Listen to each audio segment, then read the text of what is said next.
నమస్తే welcome to four sites TV. Congress ప్రభుత్వం LRS పేరుతో ప్రజలపై 20,000 కోట్ల భారం మోపేలా తీసుకున్న నిర్ణయానికి వ్యతిరేకంగా బీఆర్ఎస్ ధర్నా నిర్వహించింది.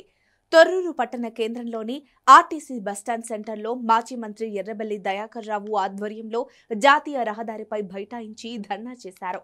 ఈ ధర్నాలో మంత్రితో పాటు బీఆర్ఎస్ శ్రేణులు పాల్గొన్నారు.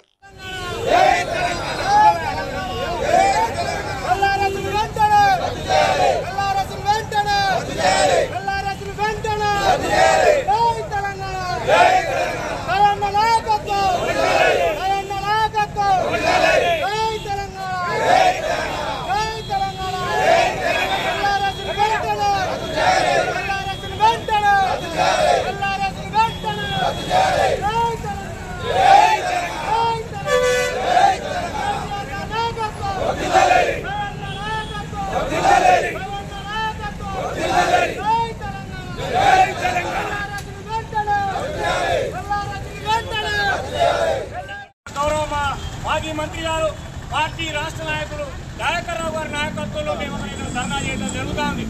ఇప్పటికే దీని మీద కోమటిరెడ్డి గారు ఒక ప్రకటన, సీతక్క గారు ఒక ప్రకటన, ఉత్తమ్ కుమార్ రెడ్డి ఒక ప్రకటన, రాష్ట్రకు ముఖ్యమంత్రి ఇంకో రకమైన ప్రకటన. అంటే నలుగురు మంత్రులు 4 రకాల స్టేట్మెంట్ ఇచ్చారు.